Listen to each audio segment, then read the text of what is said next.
Je m'appelle Laetitia Granger, je suis coach professionnel spécialisée dans le développement du bien-être au travail et notamment sur la question du burn-out.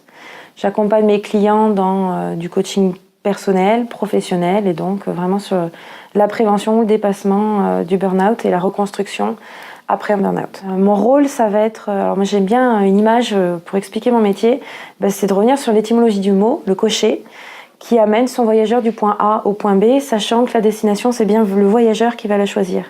Donc moi, mon rôle, il n'est pas de décider pour l'autre, de lui dire où il doit aller, c'est de l'aider à identifier sa destination et puis de pas à pas l'accompagner, chaque séance étant un prétexte pour aller vers cet objectif. J'ai écrit le livre parce que je me suis dit que c'était important qu'on ait un outil de développement personnel qui soit tourné vers des témoignages aussi. En fait, je suis partie de mon témoignage, de mon vécu, et je me suis dit, je ne suis pas un modèle, je ne suis pas un exemple, donc j'ai besoin aussi de proposer à des personnes qui ont vécu le burn-out et qui en ont fait une occasion de se révéler, de pouvoir donner leur point de vue, partager leur expérience et faire passer un message au lecteur. C'est se dire, je ne suis pas fou, je n'ai pas à avoir honte, je n'ai pas à culpabiliser. Donc c'est, quand je l'ai imaginé, c'était vraiment avec l'intention de dire, c'est un outil de prévention, c'est un outil aussi de, pourquoi pas, de reconstruction. C'est arriver à se dire aussi, il y a des solutions et je peux aller en chercher. Et puis, les témoignages, c'est une occasion de s'identifier. Donc, il y a pas de sexe épargné, il n'y a pas de métier épargné, d'âge spécifiquement. Donc, les personnes arrivent à se retrouver dans les témoignages, c'est les retours que j'en ai aujourd'hui.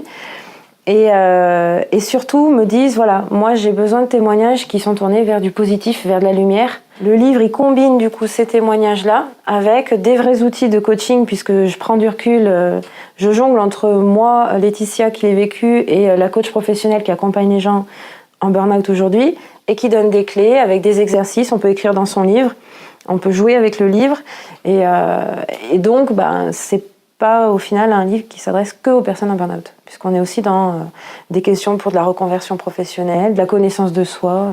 Voilà.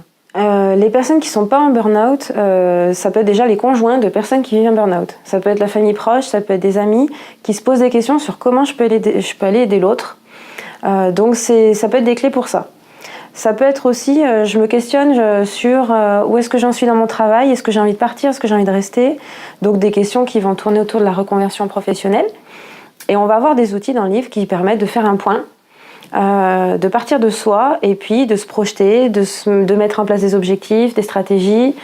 On est sur des outils de connaissance de soi, de développement personnel, sur des problématiques aussi qui sont liées vraiment à l'estime de soi, la confiance en soi. J'ai écrit le livre. Alors, en fait, le livre, j'ai voulu l'écrire à partir du moment où je l'ai vécu. À partir du moment où je suis devenue coach professionnelle en 2015, que j'ai commencé à ouvrir mon cabinet, à accompagner du monde, très vite, je me suis dit, c'est pas un livre pour moi que je dois écrire, c'est un livre pour mes clients, un livre pour les personnes concernées. Et puis, au fur et à mesure, je rencontre des personnes qui sont isolées, qui savent pas qu'on peut être accompagné quand on vient burn-out, qui savent pas ce que c'est, qui savent pas comment se prendre en charge elles-mêmes, comment aller chercher de l'aide. Donc le livre, ça doit être un outil de prévention, ça doit servir à quelque chose dans mon esprit. C'est presque un symbole, c'est pour ça que j'ai peint la couverture aussi. C'était une façon d'aller au bout des choses et de cristalliser cet avant et cet après. Donc ça m'a fait du bien. Et aujourd'hui, ça fait du bien à beaucoup de monde, donc c'est chouette. Le burn-out, c'est une maladie, c'est donc le syndrome d'épuisement professionnel. Et l'une des premières phases de glissement vers le burn-out, parce qu'il ne s'agit pas d'une maladie où du jour au lendemain, comme ça, d'un coup, on est en burn-out. Le burn-out, c'est un processus long. C'est une longue phase de surmenage qui va précéder le burn-out. Le burn-out, c'est vraiment le moment de rupture, où un jour, on se lève et on ne peut plus y aller. On a les jambes coupées, c'est fini. On ne peut plus aller au travail. Il y a plusieurs étapes, il y a plusieurs phases de glissement vers le burn-out.